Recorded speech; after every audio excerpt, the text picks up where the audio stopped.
sirkus.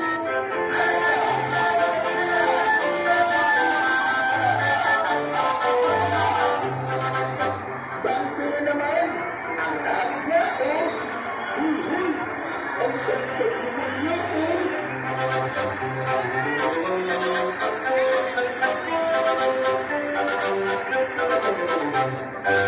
Sa ilalim ng makulay na daw ng sirkus, ang mataas na rocker ay isang diwata ng saya at tawanan. Sa bawat hakbang niya, sa mataas na mga stilts, nagiging buhay ang bawat sulok ng arena. Pinabawi ang lungkot ng mga manunood. Ang kanyang mga galaw, puno ng gilas at aliw. Nagbibigay ng saya na umaabot sa puso ng bawat isa. Nagiging dahilan ng mga ngiti at tawanan.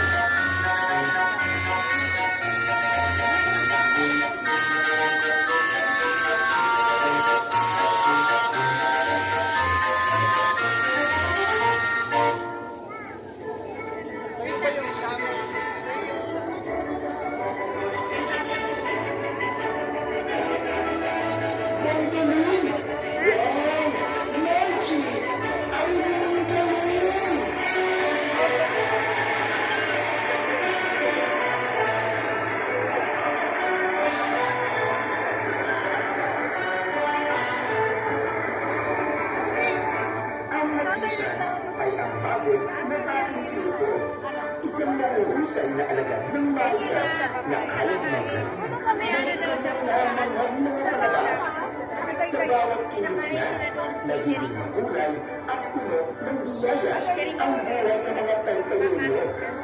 Mula sa pagpapakita ng mga ilusyon, pagpapalabas ng mga misteryosong nilalang, hanggang sa mga pagkamanghang mahika. Walang imposible sa kanyang mga kamay. Ang kanyang mga palabas ay hindi lamang nagsisilbing aliw, kung hindi nagpapakita ng kagandahan at pag-asa sa mga manunood. Siya ay tunay na isang master ng mahika.